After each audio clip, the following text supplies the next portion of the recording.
Olá, doutores, olá, doutoras. É uma imensa honra estar aqui para falar com todos vocês, advogados, advogadas, juízes, promotores, estudantes de direito, enfim, todos aqueles que estudam e lidam de uma maneira ou de outra com o universo jurídico. Este curso, ele tem uma finalidade especial. Ele é um curso, a bem da verdade, sui generis. Por quê, professor? Explico a vocês. Sabemos que a atividade bancária no Brasil cresce de maneira desenfreada. As pessoas estão cada dia mais dependentes das instituições financeiras, porque passam a celebrar contratos de obtenção de crédito das mais diversas modalidades. Ora empréstimo pessoal, ora empréstimo consignado, ora financiamento de imóvel, ora financiamento de veículo, utilização de limite de cheque especial, compra com cartão de crédito, e o cenário está armado para o desastre. Já que sabemos que os juros bancários praticados no Brasil são perigosos e capazes de destruir uma vida ou destruir o patrimônio de uma família. É por isso que este curso introdutório se mostra relevantíssimo. Afinal de contas, analisaremos no nosso curso o passo a passo da teoria geral que norteia as teses para a redução de juros em contratos bancários, além também de abordarmos depois, em cursos específicos, as questões relacionadas às tarifas bancárias, aos demais encargos, tais como comissão de permanência, multa, cobrança de taxas de emissão de carnê, taxas de abertura de crédito, vendas de seguros, planos de capitalização, todos vinculados ao tal do empréstimo bancário. O objetivo deste curso é levar a você, que me assiste neste momento, o passo a passo da teoria geral introdutória de como reduzir juros em dívidas bancárias. Este curso não abordará de maneira específica um ou outro contrato de concessão de crédito. O que eu quero dizer é que esse curso é uma ferramenta introdutória para o estudo dos contratos bancários. Obviamente, fica aqui o meu compromisso com todos vocês de termos cursos específicos para cada segmento bancário, com a peculiaridade de cada concessão de crédito, com a análise da legislação específica para cada concessão de crédito. Portanto, o senhor, para aprofundar o estudo da questão relacionada aos contratos bancários, deverá, obrigatoriamente, e, por que não dizer, de maneira indispensável, estudar os cursos específicos para cada segmento. Afinal de contas, compreender os pormenores da matéria bancária é essencial para que você possa obter sucesso nas lides que irá propor em favor de consumidores. Muito bem. Apresentado o propósito deste curso, agora eu quero conversar com todos vocês a respeito da matéria introdutória à revisão de juros. Não é possível o advogado atuar na matéria bancária sem antes ter noções básicas de matemática financeira. O advogado precisa compreender a distinção de juros remuneratórios com juros moratórios. O advogado precisa compreender a distinção de taxa nominal para taxa efetiva. É importante também compreender a distinção dos encargos moratórios. O que é comissão de permanência? O que é correção monetária? Para que serve a multa imposta na parcela? Os juros moratórios, eles se confundem com os remuneratórios? Pode haver cobrança de juros remuneratórios cumulados com juros moratórios? Todas essas questões serão dirimidas com excelência neste curso de hoje. Muito bem. O primeiro tema que eu quero abordar com vocês é a estrutura de qualquer contrato bancário. Todo contrato bancário, ele tem uma formatação, uma estrutura comum. E esta estrutura será analisada a partir de agora neste curso. Vou tomar a liberdade de colocar aqui no nosso quadro a estrutura dos contratos bancários. Muito bem. Então, nós vamos falar aqui da estrutura dos contratos bancários. Como que eles são estruturados? Vejamos.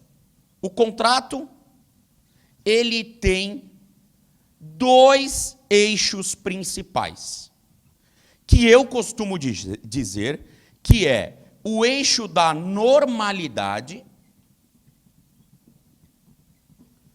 que é o regular cumprimento do contrato. Então, o eixo da normalidade, ele ocorre no regular cumprimento do contrato. E temos ainda o eixo da anormalidade. No eixo da normalidade, o que nós encontramos? Nós encontramos a fase da inadimplência,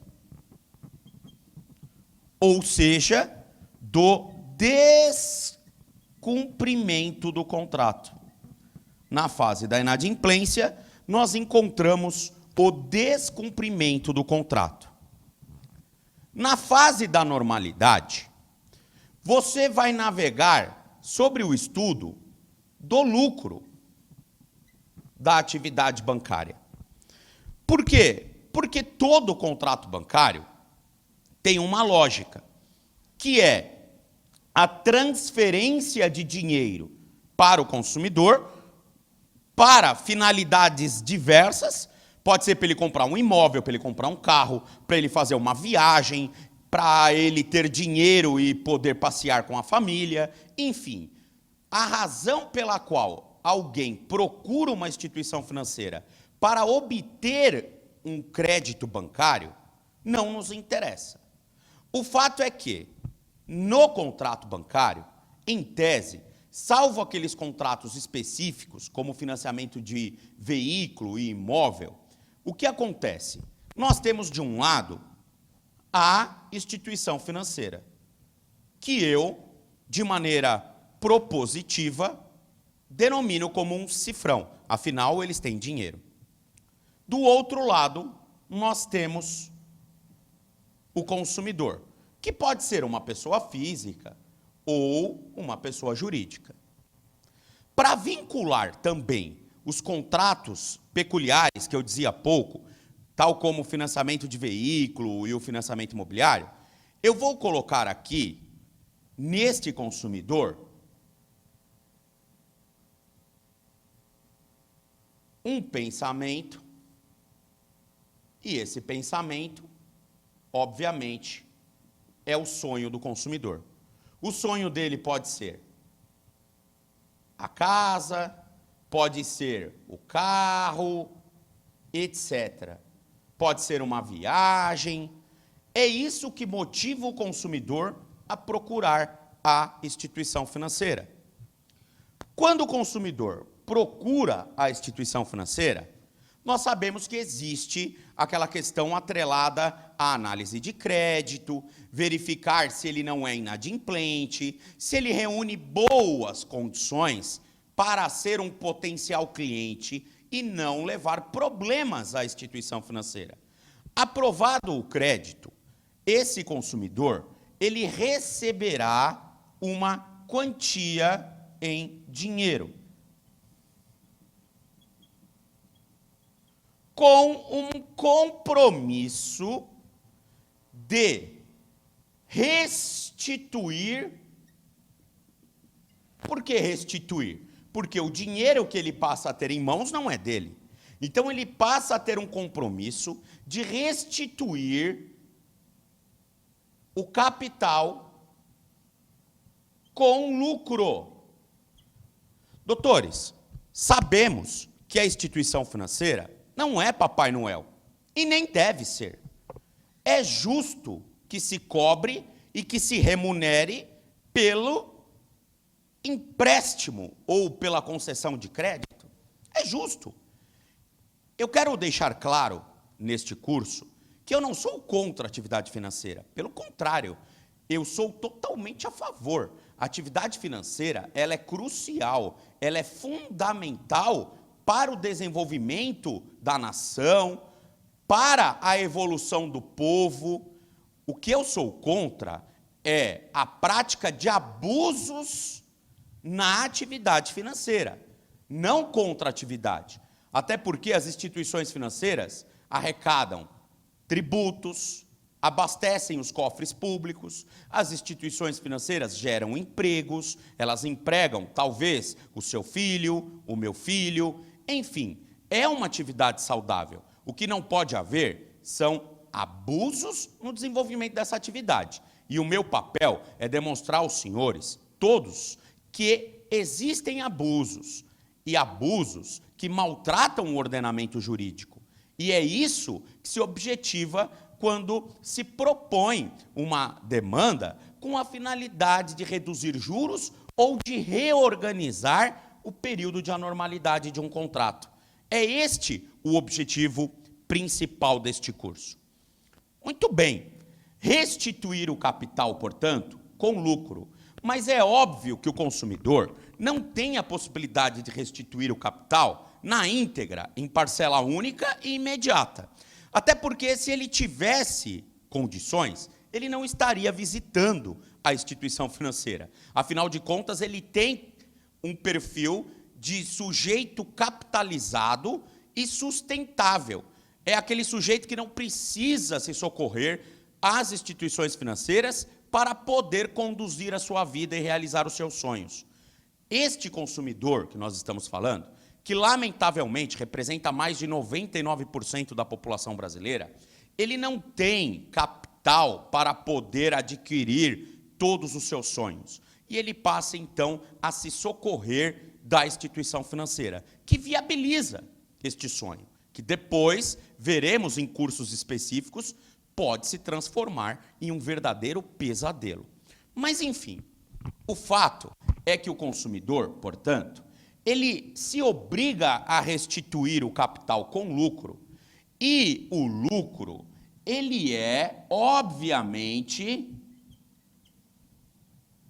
provisionado por meio da cobrança de juros, ou juro, como você queira dizer. Juros que têm a finalidade de gerar lucro, portanto, juros remuneratórios. Juros remuneratórios, que, conforme o próprio nome diz, remuneratório, remuneração. A finalidade destes juros é ensejar na obtenção de lucro. Por isso que aqui eu vou colocar, portanto, que o contrato bancário, no seu período de normalidade, ele gera, além da recomposição do capital emprestado, também na obtenção de lucro, por meio dos juros remuneratórios. Por meio dos juros remuneratórios. Juros remuneratórios, também conhecidos como juros reais.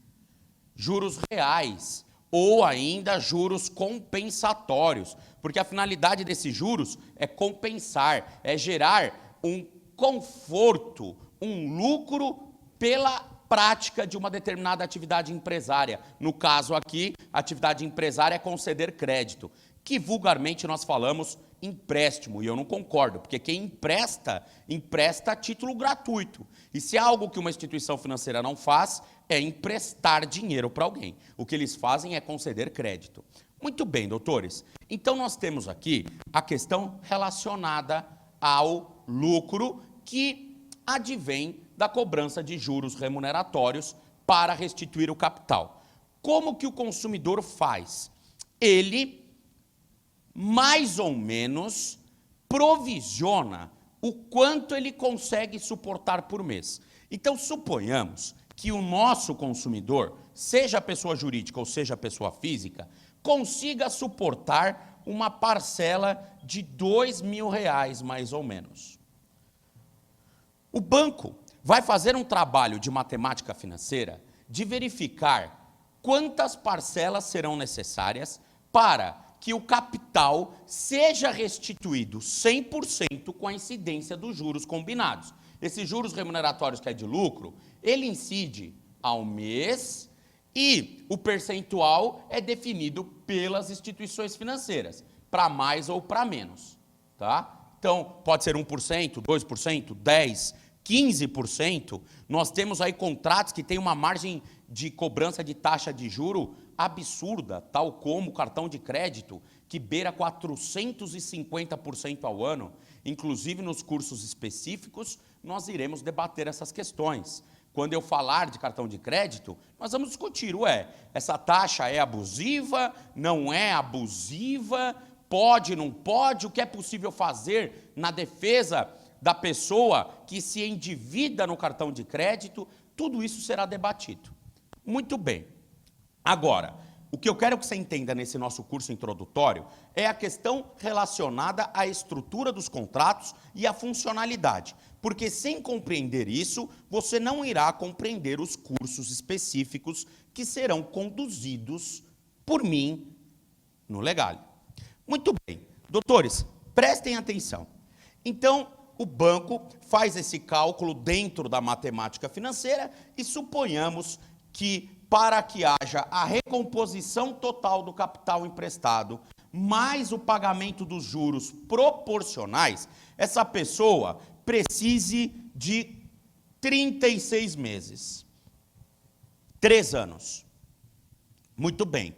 O banco, então, vai formar a parcela ou parcelas de mais ou menos R$2.000, e aqui eu não estou me apegando aos números, em 36 meses.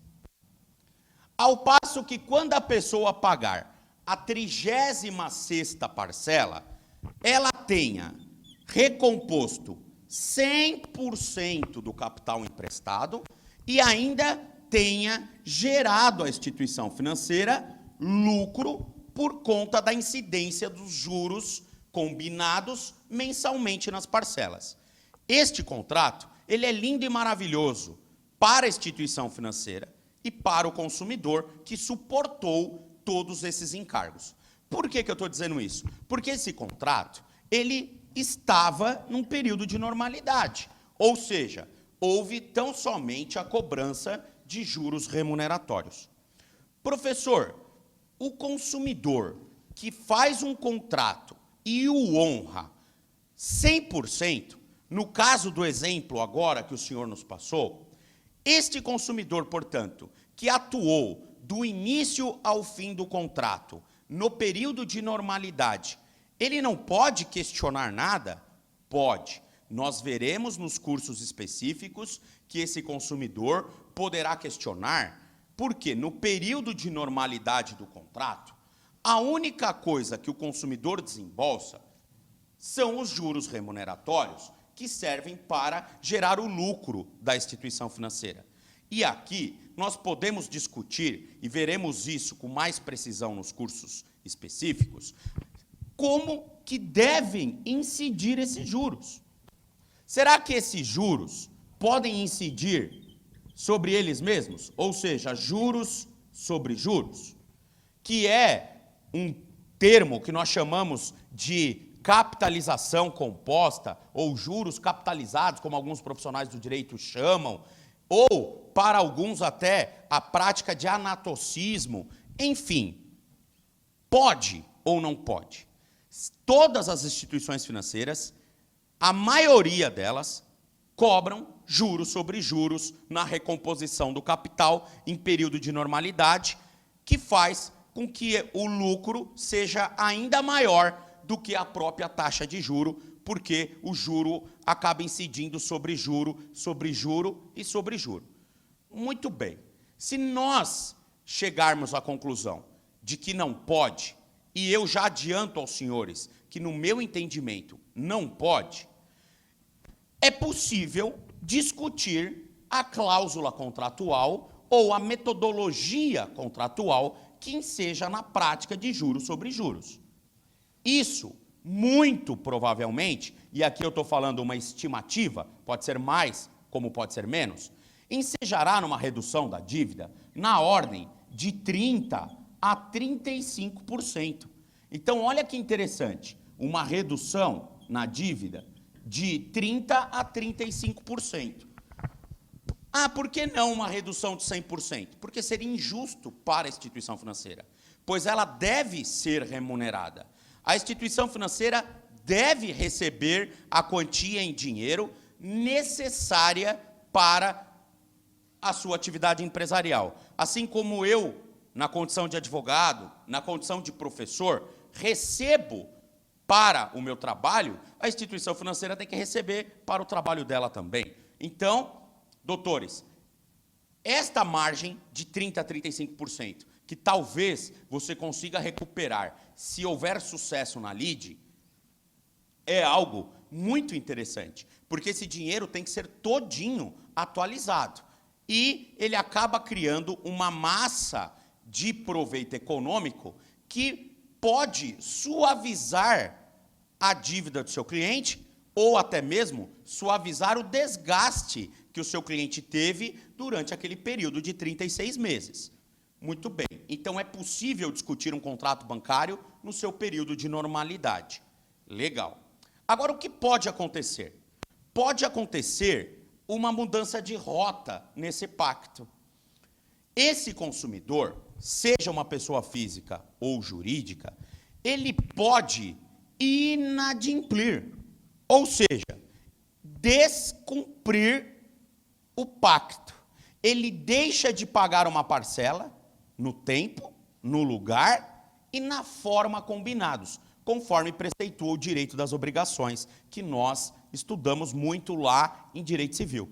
Se o consumidor não cumprir com a obrigação, ele passa, então, a navegar pelo eixo de anormalidade do contrato, que é o de inadimplência. E aí, ele pode experimentar os encargos de mora, que são encargos cuja finalidade é punir aquele que não cumpre um contrato. Dentre os encargos de mora possíveis, o consumidor pode suportar correção monetária do saldo devedor. Ele pode suportar correção monetária. Ele também pode suportar, dentre os encargos de mora, multa. E essa multa não pode ultrapassar 2% do valor da parcela, não pode ultrapassar. Ah, mas ele está devendo 5 parcelas. Tudo bem, cada parcela vai ter a sua multa de 2%, que vai acabar englobando tudo. Legal. O consumidor também, ele pode suportar como encargo de mora a cobrança de novos juros. Só que agora, juros moratórios. Juros moratórios. Estes juros moratórios não se confundem com este primeiro. Este primeiro, ele tem a finalidade de remunerar, de gerar lucro. Este, por outro lado, ele tem a finalidade de punir pela mora, pela demora. Portanto, não há nenhuma irregularidade de cobrar este juro em cima de uma parcela que já tem este. Isto não quer dizer que está cobrando juros sobre juros, que está havendo capitalização ou anatocismo. Por quê? Porque são juros que possuem natureza jurídica absolutamente diversa. Esses juros moratórios Depois, nos estudos específicos, isso será abordado com mais especificidade. Esses juros moratórios, eles não podem superar 1% ao mês. Então, há um limite na cobrança desses juros moratórios, e eu já adianto aqui que o paradigma para se chegar a essa conclusão é a súmula 379 do STJ. Súmula 379 do STJ diz que, salvo disposição em contrário, os juros moratórios não podem superar 12% ao ano e 1% ao mês. Muito bem, ainda esse consumidor pode experimentar, além da correção monetária, além da multa e além dos juros moratórios, ele pode experimentar também a cobrança de comissão de permanência. Comissão de permanência. Então, o consumidor pode experimentar a cobrança de comissão de permanência.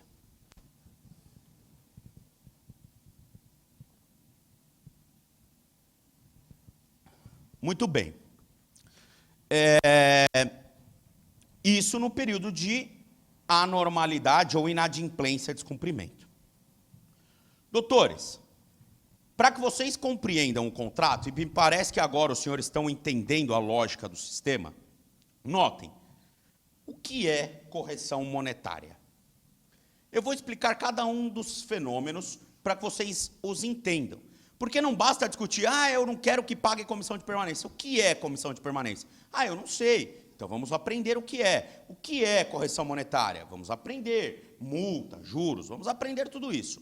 Muito bem, o que é correção monetária?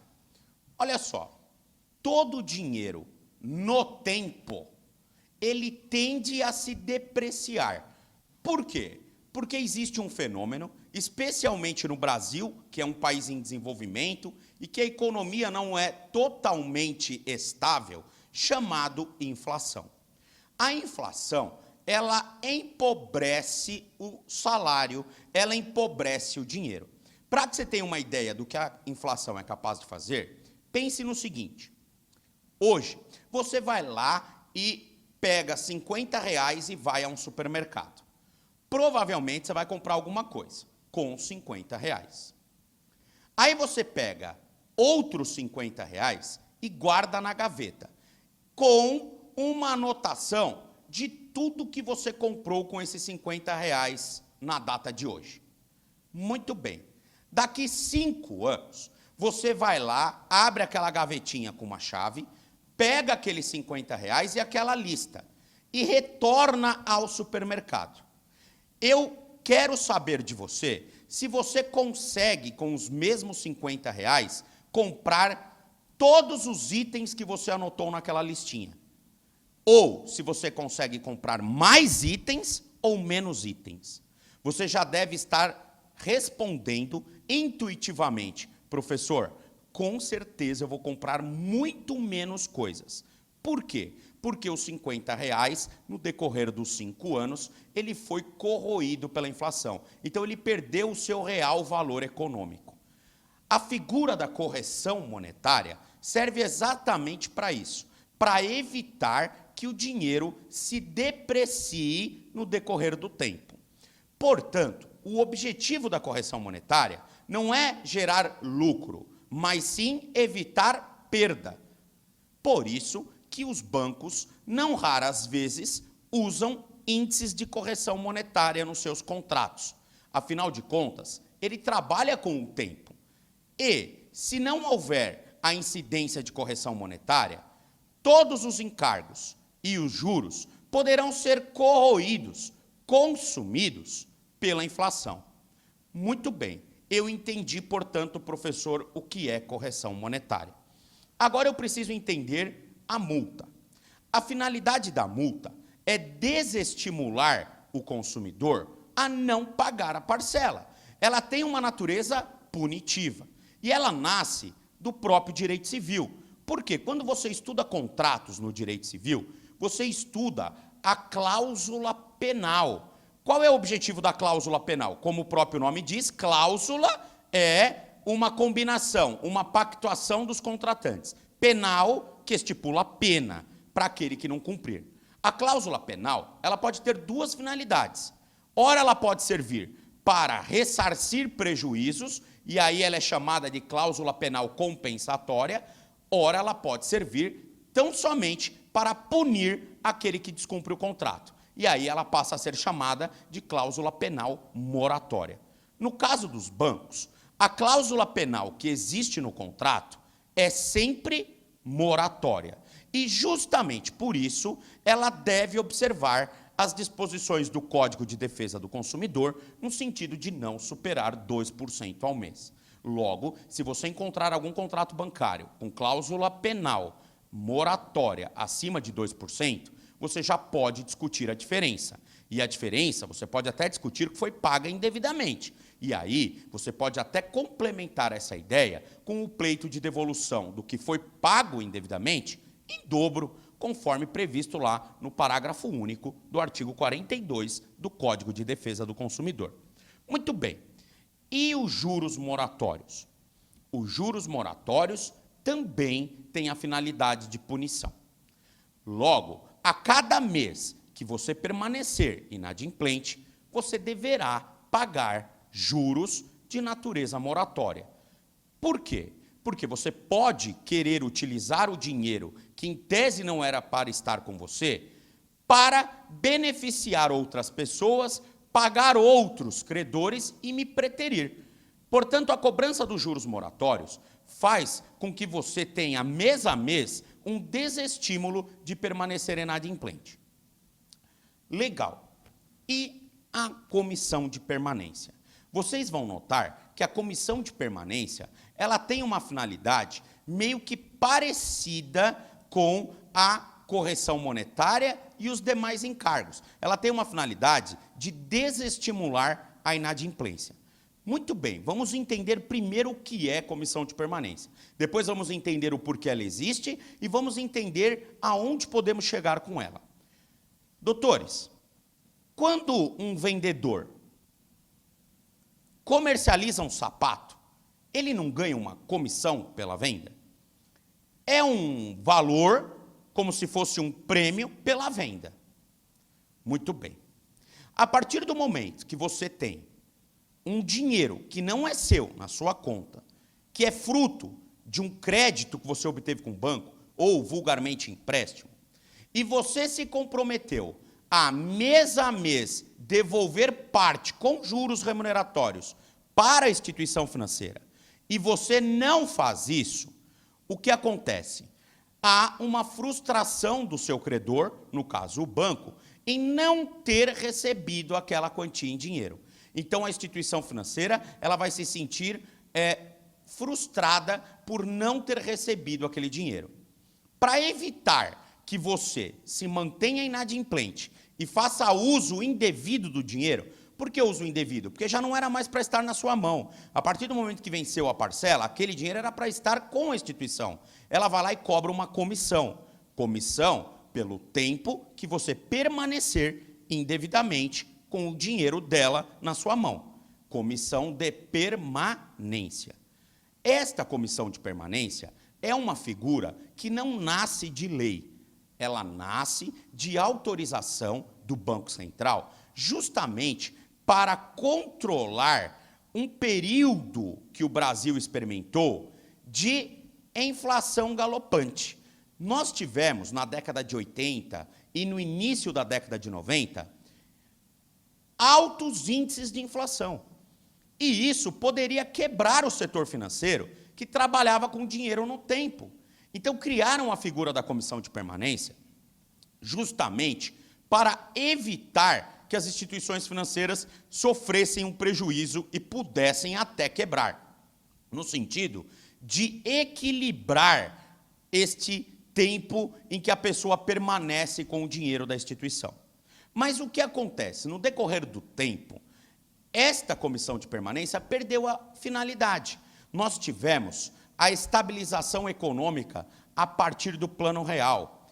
E, com a estabilização econômica, a inflação no Brasil passou a ter um controle. Ainda que haja inflação, hoje ela é controlada. E aí nós tivemos um fenômeno interessante, que é a perda da finalidade da comissão de permanência, embora ela ainda exista. E aí os bancos, e a meu ver, de maneira ardilosa, mantiveram a cobrança da comissão de permanência cumulada com outras situações jurídicas. Por quê? Cumulada, por exemplo, com correção monetária, cumulada com outros encargos. E aí a comissão de permanência, que servia para equilibrar o deságio monetário, passou a servir como uma remuneração indireta. Mas o STJ agiu bem, e isso já na década de 90, com a estabilização da economia, dizendo o seguinte, olha, a correção monetária não tem a finalidade de evitar a corroção do dinheiro pela inflação? Ora, então não há razão para se manter a cobrança da comissão de permanência quando você cobra a correção monetária. E aí o STJ, então, criou uma súmula, que é a súmula de número 30, que diz o seguinte, deixa eu anotar aqui, ó, súmula de número 30. E ela diz o seguinte, ou cobra correção monetária, ou cobra comissão de permanência. Só que os bancos faziam, cobravam os dois. E se você encontrar algum contrato que tenha os dois, você pode pedir para retirar um pelo outro. Não pode cobrar comissão de permanência cumulada com correção monetária. Muito bem. E os bancos, então, passaram a suprimir a cobrança da correção monetária, mas mantiveram a comissão de permanência. E mantiveram a comissão de permanência cobrando junto com juros moratórios e junto com multa e junto com juros remuneratórios. Ou seja, o contrato no período de normalidade já tem juros remuneratórios. Quando ele entra no período de anormalidade, eu continuo com o remuneratório e ainda o consumidor tem que pagar mais a multa, mais o moratório e os bancos ainda mantinham mais a comissão de permanência. Detalhe, comissão de permanência cobrada por dia, sem limite e, por vezes, a comissão de permanência dava mais do que o próprio valor da parcela, criando um ciclo vicioso no período de anormalidade, que nós podemos chamar vulgarmente como bola de neve, que inviabiliza absolutamente a reestruturação do contrato para que ele passe a voltar ao período de normalidade. O consumidor entra numa zona de hiper ou super endividamento. Pensando nisso, o STJ criou uma nova súmula. Agora, já no ano de 2012, 2013. O STJ criou a súmula número 472. A súmula 472, ela fez um trabalho interessante com essa questão da comissão de permanência. E isso é uma coisa que quase todos os contratos têm, ninguém discute isso direito, os bancos não mudaram o perfil mesmo depois da súmula, e é possível discutir esses contratos bancários em período de anormalidade. Por quê? O STJ falou o seguinte, primeiro, você não pode cobrar de comissão de permanência o que você quiser. Ela tem que ter limite. Qual é o limite da comissão de permanência? A soma dos demais encargos. Então vamos simular aqui este contrato, por exemplo. Suponhamos que neste contrato, os juros que tenha sido combinado com o consumidor de natureza remuneratória, suponhamos que seja de 2,70% ao mês. Doutores, quando você vai analisar o juro que o seu cliente paga no contrato, você sempre tem que discutir o juro efetivo e não o nominal. O efetivo, ele é sempre maior que o nominal. E eu te explico. O efetivo, ele representa o valor global da operação. Como ainda tem imposto na operação de crédito, que é o IOF, às vezes o banco cobra tarifa, às vezes tem alguma outra taxa que está sendo cobrada, o valor global acaba sendo superior ao valor do crédito originário. Isso faz com que o juro efetivamente cobrado seja um pouquinho acima do nominal. Mas o banco tem que informar no contrato qual é o juro efetivo. Muito bem. Então, vamos supor que esse juro de 2,70 seja o juro efetivo ao mês, remuneratório. E aí o banco pôs lá no contrato o seguinte, que se o consumidor ficar inadimplente, ele vai pagar mais uma multa. Essa multa, nós sabemos que não pode superar 2% ao mês. Por que 2% ao mês? Porque ela não incide sobre cada parcela. A parcela não é mensal. A linha que for vencendo, 2% em cima da parcela. 2% em cima da parcela. Muito bem. Também, se houver a inadimplência, suponhamos que o nosso banco cobre juros moratórios de 1% ao mês. E vamos supor também que o nosso banco cobre CP. CP, Comissão de Permanência. Suponhamos que ele cobre comissão de permanência de 15% ao mês. Notem que o consumidor paga isso, e se ele ficar inadimplente, ele ainda vai pagar mais isso, mais isso, mais isso. Ah, professor, essa comissão de permanência é surreal. Não é. Não raras vezes você vai pegar contratos em que seu cliente paga R$600 de parcela e ele paga R$20 por dia de comissão de permanência. Se você pegar 2 vezes 3, dá 6. Ou seja, R$20 por dia representa em um mês R$600. Veja que ele paga de comissão o que ele paga de parcela. Então não é difícil não você chegar a uma comissão de permanência de 15% ao mês. Pela súmula 472, primeiro, a comissão de permanência ela tem que se limitar aos demais encargos. Então vamos lá. Quanto que o banco cobrou de juros remuneratórios? 2,70. Quanto que ele cobrou de multa? 2%. Quanto que ele cobrou de juros moratórios? 1%. A soma de todos os encargos naquele contrato me mostra que o meu cliente deve 5,70% ao mês no período de anormalidade. Legal? Porque ele está inadimplente. Pela decisão do STJ sumulada, essa comissão de permanência não pode superar isso daqui. Ou seja, se o banco me cobra 15, eu já consigo reduzir de maneira incisiva a cobrança do percentual de 15 para 5,70% ao mês. Legal, professor. Compreendi este fenômeno. E o que mais? Além da súmula 472, falar que a comissão de permanência está limitada aos demais encargos, ela diz o seguinte, que se o banco cobrar a comissão de permanência no período de anormalidade, se ele cobrar a comissão de permanência no período de anormalidade, ele só pode cobrar a comissão de permanência. Ou seja, ele terá que excluir a cobrança dos juros remuneratórios durante todo o período de anormalidade, das multas durante todo o período de anormalidade e dos juros moratórios também. Nossa, professor, por que a súmula 472 não falou da correção monetária? Porque o STJ já tinha falado que não pode a correção monetária na 30. Então, se você combinar as duas súmulas, você chega à conclusão que hoje os bancos têm uma opção na vida. Eles, durante a inadimplência, eles podem cobrar só comissão de permanência e ainda assim limitada à soma do resto.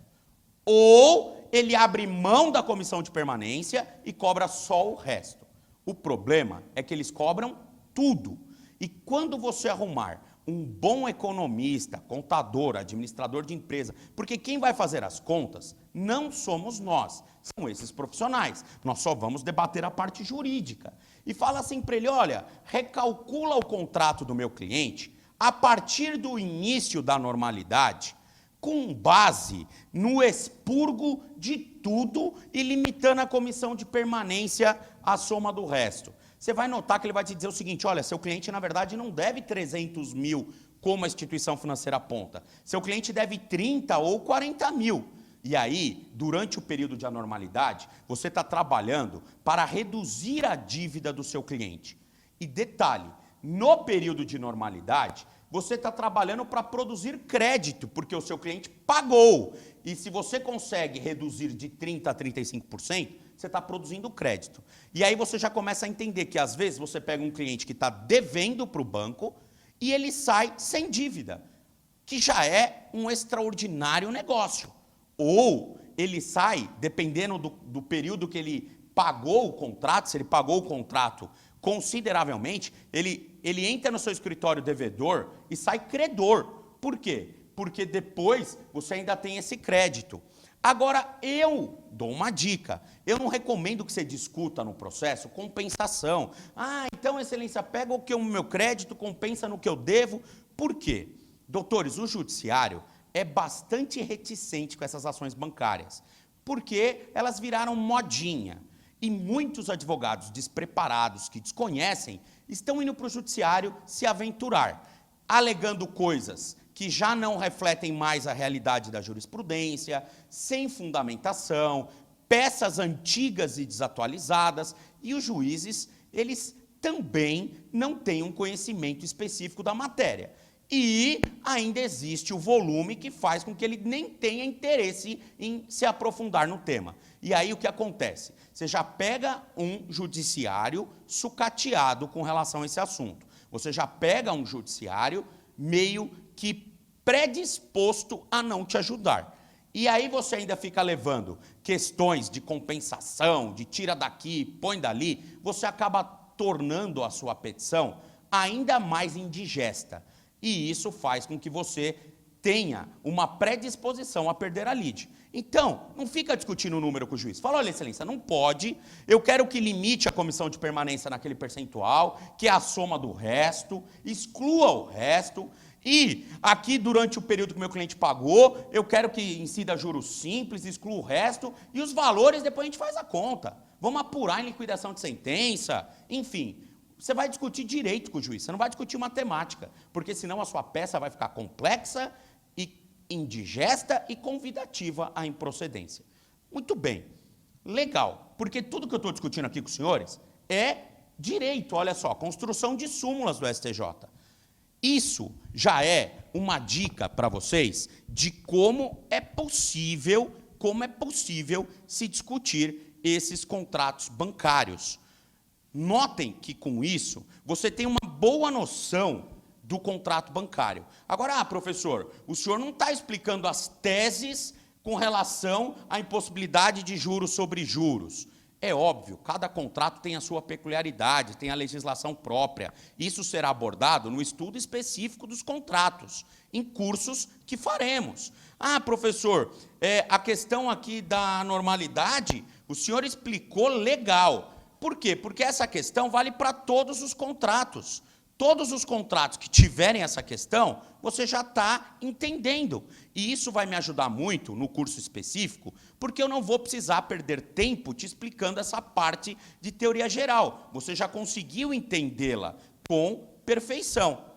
Agora, o detalhe interessante, só para finalizar esse estudo, é a questão da compreensão geral do que é juro simples, do que é juro capitalizado, do que é anatocismo, só para a gente finalizar esse curso introdutório e partirmos para os cursos específicos. Muito bem, doutores, vamos analisar o seguinte, eu tomo a liberdade de apagar esta parte aqui do nosso quadro para te explicar a questão dos juros sobre juros, regime e etc. Olha só, doutores, não devemos confundir método ou sistema de amortização de saldo devedor com regime de juro. São coisas diferentes. E aqui eu quero passar para os senhores uma leitura jurídica do tema. Compreendam o seguinte, quando eu falo em remuneração da instituição financeira, você já viu comigo aqui que eles se remuneram pela cobrança de juros remuneratórios. Muito bem. Olha só como foi importante aquele tema introdutório. Juros remuneratórios, que são fixados com base em um percentual mensal. Professor, dá para discutir o limite, se pode ou não pode cobrar tantos por cento ou tantos por cento? Nós vamos verificar nos cursos específicos com cada tema. Detalhe, quando eu falo dos juros remuneratórios, eu tenho duas coisas que eu posso analisar. A primeira delas é o limite. existe ou não limite para cobrar esses juros remuneratórios? Qual é o máximo? 1%, 2%, 10%, 20%, 400 ao ano? Enfim, isso será abordado em cursos específicos dos contratos específicos. Veículos, imobiliário, cartão de crédito, empréstimo consignado, os contratos específicos. A segunda coisa que eu quero saber é o seguinte: qual é a incidência? Como que incide os juros no contrato? Muito bem. Como que há a incidência desses juros no contrato? E aí, quando você fala em incidência, os juros, eles podem incidir de maneira simples ou de maneira, eu vou pôr entre aspas, e daqui a pouco vocês vão entender o porquê, capitalizada, que é o famoso juros capitalizados, ou capitalizado. Muito bem. Doutores, na matemática, nós temos uma lógica. Está vendo aqui, ó, o exemplo que eu dei anteriormente? O consumidor obtém um crédito, se compromete a restituir o crédito ao agente financeiro por meses, no decorrer de parcelas, que são calculadas de maneira que ao final ele restitua 100% e ainda gere lucro. Professor, quem faz esse trabalho, essa metodologia de formação da parcela? É a matemática financeira, não é o direito. E ela faz isso por meio de sistemas ou métodos de amortização do saldo devedor. Olha só. O que é amortizar? É encolher. Cada mês que o consumidor paga, a dívida vai encolhendo, até que ao final zere. Isso é amortizar. Isso é chamado de sistemas ou métodos de amortização do saldo devedor. Na matemática financeira, nós temos incontáveis métodos ou sistemas de amortização do saldo devedor. Eu vou dizer alguns que os senhores conhecem, que são sistemas ou métodos de amortização do saldo devedor. Price, chamada também vulgarmente de tabela Price. Nós temos Gauss, nós temos SAC, sistema de amortização constante. Nós temos SACRE, sistema de amortização crescente. O senhor já deve ter ouvido falar em todos eles. Método hamburguês, que é utilizado aí na amortização de limite de cheque especial, conta corrente, enfim. Nós temos uma série de sistemas ou métodos de amortização de saldo devedor. Muito bem, doutores. Agora, o que me interessa é o seguinte: esses métodos utilizados pelos bancos, eles geram a cobrança de juros sobre juros, que no direito, equivocadamente, fala-se em juros capitalizados, por isso que eu coloquei entre aspas, ou a cobrança simples. Eu vou explicar para vocês. Quando eu faço a cobrança do juro de maneira simples, é como óleo e água. Não há uma mistura do dinheiro que eu peguei com a remuneração. Se não há uma mistura, eu consigo, com uma precisão cirúrgica, fazer com que o juro não incida sobre uma dívida que já tenha juro, fazendo com que haja cobrança de juro sobre juro. Muito bem. O sistema simples, ou melhor, o regime simples, faz com que não haja cobrança de juro sobre juro. Já o regime composto, ele não tem essa precisão cirúrgica. E ele acaba que misturando, como groselha no leite ou na água, o que é dívida com o que é juros. Mistura tudo. E aí, na hora de fazer a reconstrução das parcelas, incide a cobrança de juros sobre juros. E eu quero mostrar para os senhores que mesmo que a parcela seja fixa, é possível que ela tenha juros sobre juros, porque existe uma maquiagem financeira utilizada pelos bancos para induzir de que a parcela fixa não tem juros sobre juros, porque ela é fixa. Se ela é fixa, ela é linear. Mentira, ela não é linear, e eu vou mostrar isso para os senhores quando discutirmos contratos de cartão de crédito, de empréstimo pessoal, veículos e imóveis. Tranquilos? Muito bem, doutores. compreendida essa questão, então, dos regimes, dos métodos ou sistemas, o que eu quero explicar para vocês é que nós temos, quando se fala em regimes de juros, nós temos dois regimes de juros. Ou o regime é simples, ou o regime é composto. Regime de juros é como mulher, ou está grávida ou não está. Não existe mulher meio grávida, ou está ou não está. O que eu quero dizer é que cada sistema ou método de amortização de saldo devedor tem que necessariamente se fidelizar a um regime. Ou ele é de regime simples, ou ele é de regime composto. Se um método ou sistema for de regime simples, eu sei que não há juros sobre juros. Porque, como eu disse, o regime simples, ele tem uma precisão cirúrgica de não deixar com que o juro incida sobre o próprio juro. Se for de regime composto, eu tenho a certeza de que há juros sobre juros. Por que há juros sobre juros no regime composto? Porque, conforme eu havia dito, água e groselha, leite e groselha se misturam.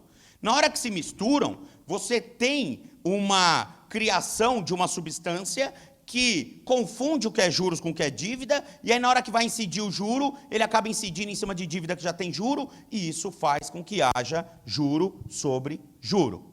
Muito bem. Na matemática financeira, é essa leitura que se faz. Ou seja, quais regimes nós temos na matemática? Dois, o simples e o composto. No simples, não tem juros sobre juros. No composto, tem juros sobre juros. Ah, e os sistemas ou métodos de amortização? Nós temos vários. Eu até falei aqui de alguns deles. Price, saque, Sacre, Gauss. Nós temos vários. E eles, professor? Eles necessariamente devem se fidelizar a um regime. Se o sistema se fidelizar ao regime simples, eu chego à conclusão que ele não gera juros sobre juros. Se ele não gera juros sobre juros, no período de normalidade do contrato, eu não vou ter o que discutir. Por quê? Porque meu cliente pagou juros de maneira simples e é justo.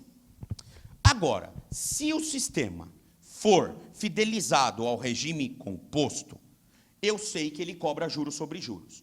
E aí, os senhores vão ver comigo nos cursos específicos que as legislações não permitem a cobrança de juros sobre juros. Se elas não permitem a cobrança de juros sobre juros, muito bem, professor, como que eu faço?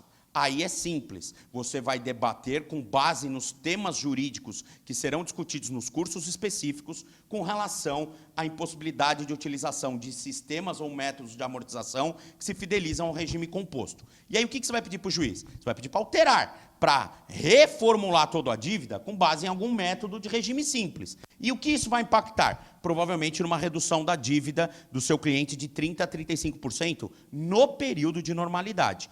Muito bem, professor. Pô, legal esse curso, hein? Quanta coisa boa, professor. Bem didático, explicativo. Esse é o objetivo. Aliás, todos os cursos serão com esse perfil. Explicação e didática absoluta. Doutores, agora imaginem o seguinte.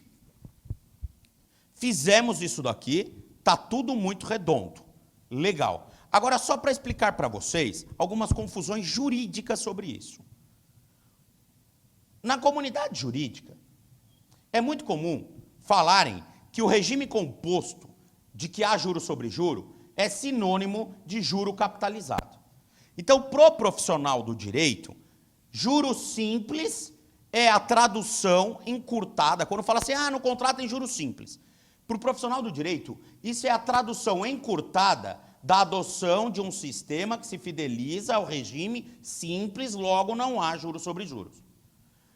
Para o direito, não se utiliza muito a terminologia, embora eu entenda que é equivocado não utilizar, porque isso pode gerar a maior confusão depois na execução, não se utiliza muito a terminologia regime composto, sistema de amortização fidelizado a regime composto. O que se utiliza no direito, o juro é simples ou é capitalizado? Quando se fala capitalizado no direito, isso é sinônimo de regime composto, ou seja, juros sobre juros. Por que eu não concordo com isso? Porque quando você visita o dicionário e encontra a palavra capitalizar, você vai encontrar lá o seguinte: capitalizar, somar, agregar algo. Ora, vocês concordam comigo que o regime simples, ele também gera lucro? Se ele gera lucro, ele está somando algo ao valor do crédito emprestado. Portanto, ele também capitaliza, só que ele capitaliza de maneira simples e o outro de maneira composta. Então, eu não gosto muito quando o profissional de direito fala os juros são capitalizados. Porque, como eu tenho essa noção de matemática financeira, eu falo, capitalizado. Mas capitalizado de que maneira? De maneira simples ou de maneira composta? Porque capitalizar, o simples também capitaliza. E o composto também. Mas, enfim, se você entrar nessa discussão, é capaz de você perder a causa, porque você vai começar a trazer muita novidade para o judiciário, para o juiz, e aí é complicado. Então, vamos continuar sambando de acordo com o ritmo da bateria. Juros capitalizados são compostos. Tudo bem, então eu não quero juros capitalizados no meu contrato. Eu quero juros simples. Se você entende que capitalizar é sinônimo de composto, eu quero juros simples, não quero juros capitalizados. Tranquilos, doutores? Espero que essas lições básicas, repito, básicas, sobre técnicas de redução de juros em contratos bancários e análise de inadimplência e formação de dívidas em contratos bancários, auxilie os senhores para que tenham uma noção e um discernimento adequado para defender os seus clientes neste tipo de processo. Este foi o objetivo deste curso. Agradeço a todos pelo carinho e quero dizer, por fim, que tudo isso e muito mais, o senhor pode encontrar de uma maneira previamente pronta. Por que eu digo previamente pronta? Porque nada retira do doutor ou da doutora o dever de adequar, aperfeiçoar, modificar os modelos. Nada retira, mas eu quero dizer que nós, aqui do Legale, temos um kit de advocacia contra bancos, facinho de adquirir. Você vai ter um canal, inclusive disponibilizado no YouTube, de como adquirir esse kit, com passo a passo, e você receberá via e-mail, instantaneamente após o pagamento, em PDF, todos os modelos de petições para você poder advogar contra banco, das iniciais, das petições iniciais. Tranquilos? Óbvio que essas petições iniciais, elas são somente um paradigma, é só uma estrutura para você ter a ideia central de como advogar. E isso não retira de você a obrigação de aperfeiçoá-la, de mudá-la, de acrescentar coisas e de entender da matéria. Mas elas vão ajudar muito. Você pode adquirir, portanto, esses kits de petição inicial que está disponibilizado em vídeo do Legale, que inclusive deve seguir este vídeo que você assiste. Deve estar aí logo abaixo ou em seguida a este vídeo, como adquirir o kit de modelo de petições. Muito obrigado a vocês e até breve com os cursos específicos.